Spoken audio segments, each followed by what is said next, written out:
Boa noite. O jornalismo do SBT está, neste momento, falando ao vivo da residência do candidato à presidência da República, Jair Bolsonaro, aqui no bairro da Barra da Tijuca, no Rio de Janeiro. Boa noite, candidato. Boa noite. Obrigado pela oportunidade. Obrigado. Se a pesquisa do Ibope estiver correta e não houver nenhuma reviravolta, é muito grande a chance do senhor ser o novo presidente da República do Brasil nesses próximos dias. Eu queria saber se o senhor já tem o seu ministério composto, quantos serão os ministérios e que nomes o senhor já escolheu. Pretendemos ter um ministério bastante enxuto, com aproximadamente 15 nomes, e definimos 3 até o momento. É o senhor Paulo Guedes na Economia, o Onyx Lorenzoni na Casa Civil e o general Heleno na Defesa. O seu vice, o general Mourão, andou dando aí umas declarações polêmicas. Ele vai ter voz ativa e papel no governo? Olha, é uma pessoa bastante preparada, culta, é um patriota, é um homem que respira Brasil. E o que levou a essas declarações, no meu entender, foi um excesso da imprensa. Em nenhum momento ele falou em acabar com o 13º.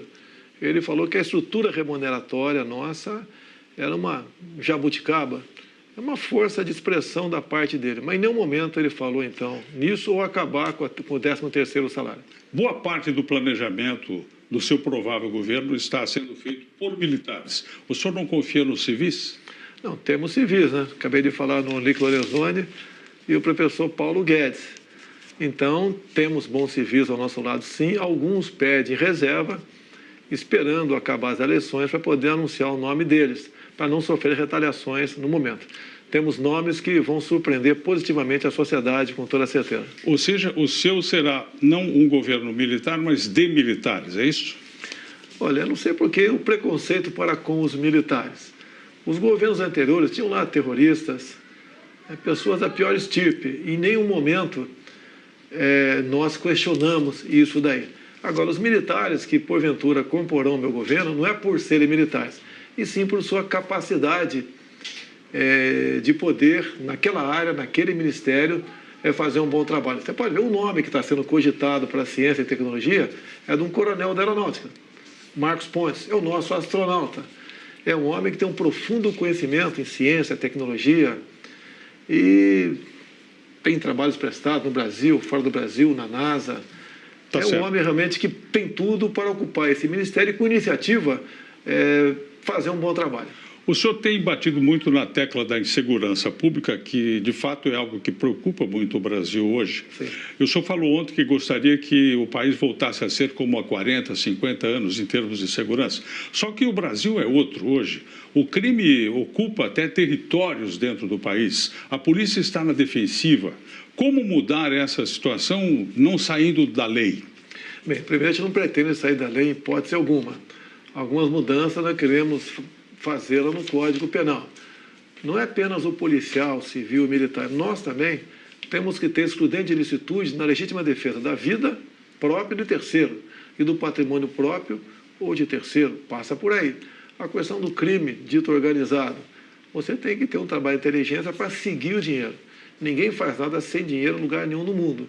Então, as instituições nossas, seguir o dinheiro para a gente poder sufocar esses criminosos dessa forma. Agora, quem manda na polícia são os governos estaduais, não é o presidente da República. Como é que o senhor vai fazer? Nós sabemos disso, mas o Código Penal, quem faz somos nós em Brasília. E se nós dermos essa liberdade, não para o policial matar, mas para não morrer, bem como para o cidadão de bem, isso começa a mudar de figura. Esse é um ponto. O senhor defende que um policial, por exemplo, se reagir à ação de um bandido, de um assaltante e vier a matar essa pessoa, ele não responda, não seja julgado. Não, isso contraria a Constituição, não contraria? Porque não todos somos iguais. Não, mas não pode dizer que é igual um policial e um bandido. Aí um está à margem da lei, outro não. Agora, o policial, hoje em dia, ele tem que esperar o bandido atirar para reagir. Isso não pode continuar acontecendo. Por isso, nós queremos mexer no Código Penal. Para exatamente, como em países desenvolvidos, um elemento portando uma arma de guerra, ele passa a ser um alvo do agente da lei. E tem que ser dessa forma. O senhor poderá indicar pelo menos 2 ministros para o Supremo Tribunal Federal. Fosse isso hoje, quem o senhor indicaria? Eu indicaria alguém do perfil do juiz Sérgio Moro. Eu acho Quando se fala em Sérgio Moro, eu me coloco em uma situação muito parecida com a dele no tocante à liberdade. Quem mais além dele? Nós não temos liberdade para ir na padaria mais sozinho. Então, o trabalho que o Moro fez tem que ser reconhecido por parte de um governo sério. Um outro nome? Não, falei do perfil do Sérgio Moro, tá certo? O senhor vai interferir na autonomia da Polícia Federal? Não, tem que dar autonomia para ela e meios para poder trabalhar. Ela tem que, aqueles pequenos senões de alguma politização da Polícia Federal tem que deixar existir. Acredito que ela tem que ter meios para exercer o teu trabalho.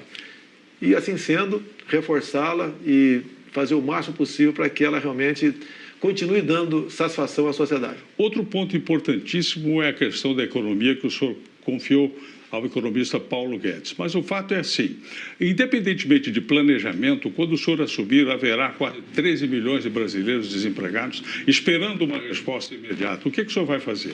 Bem, não tem resposta imediata, não tem cavalo de pau. O que eu tenho conversado com ele, eu levo sugestões e ele que decide. E, afinal de contas, ele é um homem que entende desse assunto e é de confiança nossa.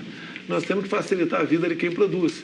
Como diz o linguajar popular, temos que tirar o Estado do cangote de quem realmente está em emprego. Como é que o senhor vai lidar com a reforma da Previdência? Nós vamos fazer a nossa reforma, essa que está aí, eu vejo dificilmente ela vai ser aprovada. Não podemos adotar a velha prática de remendo novo em calça velha. Não podemos penalizar, por exemplo, quem já tem direito adquirido. O próprio servidor público já sofreu 2 reformas previdenciárias. Podemos mexer alguma coisa? Sim, temos ideias propostas nesse sentido, mas ninguém será penalizado. O senhor terá coragem de mexer com a Previdência dos militares, por exemplo? Olha, quando se fala em presos militares, ela é diferente dos outros. Nós não temos hora extra, fundo de garantia, direito à greve, repouso remunerado, nada além disso aí. Ao longo de 30 anos de carreira, na verdade, o militar trabalha 45 anos. Você pode propor alguma mudança, sim, mas você não pode igualar aos demais com direitos trabalhistas diferentes. Todo político passa a campanha dizendo que o Brasil tem uma das maiores cargas tributárias do mundo. Depois que assume, a primeira coisa que faz é aumentar impostos. O senhor vai aumentar impostos? Quais? Olha, não tem aumento de imposto, não tem criação de CPMF, não existe nada, isso é muito pelo contrário. Mas imposto para os mais ricos? É a proposta. Eu acho que no Brasil você não pode falar em mais rico, está todo mundo sufocado. Se você aumentar a carga tributária dos mais ricos, como a França fez no governo anterior, o capital foi para a Rússia. O capital vai fugir daqui. A carga tributária é enorme. Quase tudo é progressivo no Brasil. O senhor vai fazer um governo estatista ou vai privatizar? Não, nós vamos partir para privatizações. As 50 estatais feitas pelo último governo do PT, essa quase que de imediato. O que não é privatizável? É o que eu chamo de estratégico, né? O estratégico você pode até falar em alguns modelos. É difícil me convencer. Tá? Eu não sou, deixar bem claro, estatizante. Mas, por exemplo, de acordo para que país você está vendendo aquele teu bem, você não está privatizando, você continua estatizando com outro país. Não devemos permitir que país nenhum compre o Brasil, eles têm que comprar no Brasil. O câmbio continuará flutuante, o juro continuará sendo decidido pelo Banco Central, sem interferência política? Sem interferência, inclusive o Banco Central, independente de política, o tripé macroeconômico tem que continuar em vigor, e o Paulo Guedes está com uma equipe muito grande e trabalha nesse sentido. A responsabilidade dele é enorme nessa área. O mundo lá fora tem lido e ouvido que o senhor é nazista, é fascista, que o senhor quer fazer uma ditadura militar no Brasil, que o senhor não está preparado para o cargo. Se o senhor vencer a eleição, como é que o senhor vai reagir diante disso? Esses rótulos, aos poucos, estão sendo desmistificados.